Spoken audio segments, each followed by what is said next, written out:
Middle East Affairs political analyst Carol Malouf joins us again today. Carol, thank you for coming back. It's funny, as I was reading the news today, General Security Chief Abbas Ibrahim said, and I quote, "We are in a constant battle with terrorism that is targeting the region and not just Lebanon. Lebanon is not an isolated island." Those were your exact words yesterday. He said it falls within the grasp of Zionist terrorism or takfiri, which are both two sides of the same coin. So, as you were saying yesterday, Lebanon is not an island.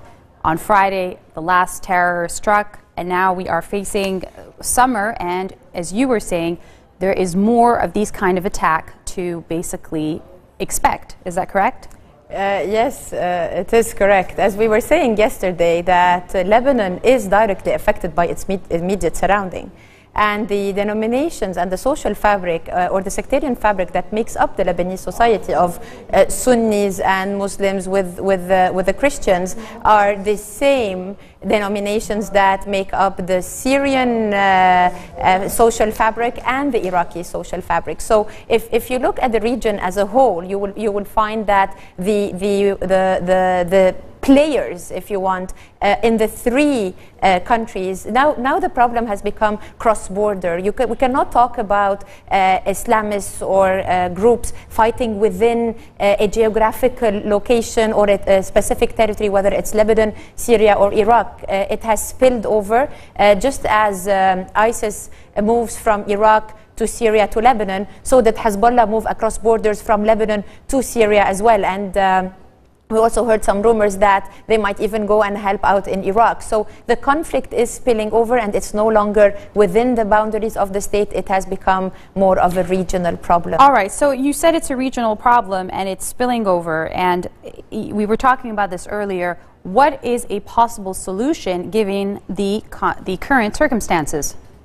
The solution has to be twofold. Now, the military advancement of ISIS in Iraq has been diminishing. True that, as you said earlier, there has been some progress on certain fronts, whereas we have to see how the allies of ISIS in Iraq, as we discussed yesterday, the more moderate line within the Sunni tribes, the Sunni, the Ba'athist forces, the previous military generals, the Islamic Army of Iraq, plus the other secular Sunni elements, if we might say. How are they going to translate such a military progress on the ground to political progress? How are we going to come up with a political solution with the parties who are fighting on the ground? And the same applies to Lebanon. The more we bring the parties together and the more we bring them closer, the less we will find gaps and loopholes in the political system.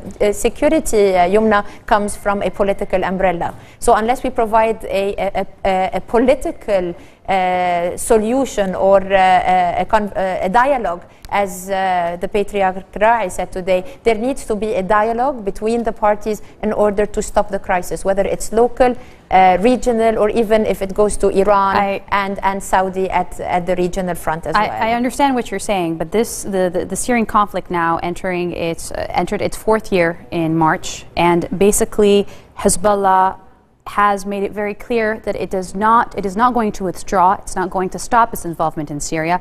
So does this actually mean, and this is what you're saying, that there will be more attacks from ISIS or ISIL as they're known on Lebanese territory, and unless they're going to withdraw, but they've made it clear they're not going to withdraw. So with those specific circumstances, what can be done?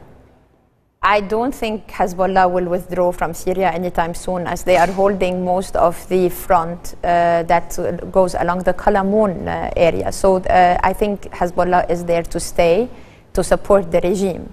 Now, again, if we look at the situation, we see that while military advancement is taking place, the conflict has been going on for 3.5 years now, and we have seen that there has been no solution on the ground. So unless the parties, whether it is the Hezbollah or ISIS or the other factions or Jabhat al-Nusra, because it surprises me now that nobody talks about Jabhat al-Nusra anymore and everybody talks about ISIS, whereas Jabhat al-Nusra are still very much present with their political agenda as well on our borders, as we said yesterday, in the mountainous area between Lebanon. Yeah, but Jabhat al-Nusra's agenda is very similar to that of ISIS in terms of, wanting to spread a very extremist fundamentalism kind of rule of law on the countries. I beg to differ, Youmna, here, whether ISIS and Jabhat al-Nusra have the same agenda, where Jabhat al-Nusra have been trying to topple the regime in Syria and to overthrow Bashar al-Assad with an Islamist agenda,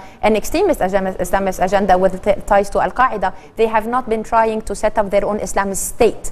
Whereas ISIS has been trying to set up its Islamic state or emirate in northern Syria, in Al-Raqqa region in northern Syria, with an extension to Iraq and Al-Anbar.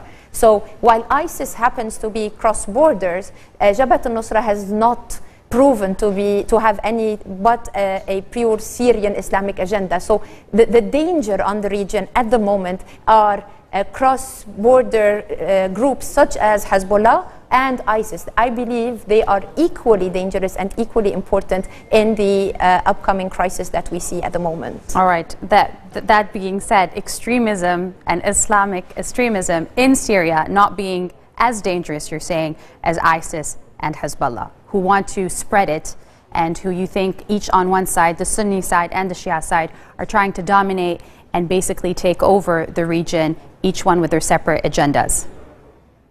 Yes, I'm not saying that Jabhat al-Nusra are more moderate. I'm saying that in their application of Sharia law are probably as extremist and as fundamentalist as ISIS. However, I'm talking about strategic political agendas. We have not seen Jabhat al-Nusra or the other Free Syrian Army fight in Iraq or in Lebanon, for example, but we have seen ISIS present in the three countries. So what is more dangerous is the international jihadist movement that is being created. We know that there are... Sorry, we're going to have to take a quick break, but we're going to return and talk more about Iraq and Iran. Stay with us. We'll be right back.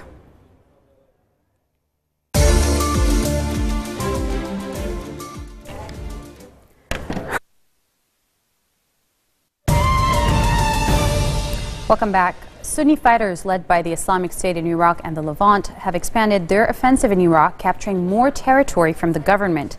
ISIL, the Al-Qaeda breakaway group active in Syria and Iraq now, has taken the towns of Qaim, Rawah and Nanah in Anbar province. Qaim, located on the border with Syria, hosts a key crossing between the two countries. Fighters also claim to be in full control of the northern city of Baiji, which hosts Iraq's biggest oil refinery. Through the military does deny the rebels took control of it. Iran's President Hassan Rouhani warns that Muslim states which funnel petrodollars to jihadist Sunni fighters wreaking havoc in Iraq will become their next target. Rouhani did not name any country, but officials and media have hinted that insurgents from the Islamic State in Iraq and the Levant are being financially and militarily supported by Saudi Arabia and Qatar.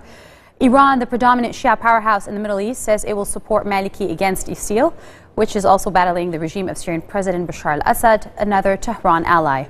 Rouhani called for unity between Shia and Sunnis, who are their brothers, he said.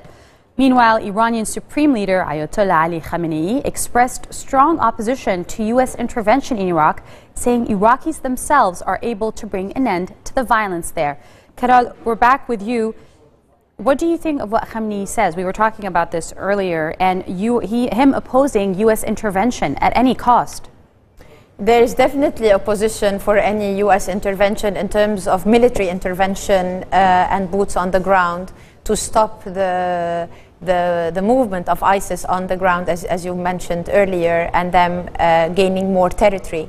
However, there needs to be, this is a decisive moment for the Americans to start, and with Kerry in the region, to start working on a political solution. The Americans need to deal with both parties equal-handedly. Over the last 5 years, since the Americans withdrew from Iraq, the Iranians have had a free hand in managing Iraqi affairs. Today, the Sunnis are back in the game. They have gained some ground through military means. Now it's time to translate this military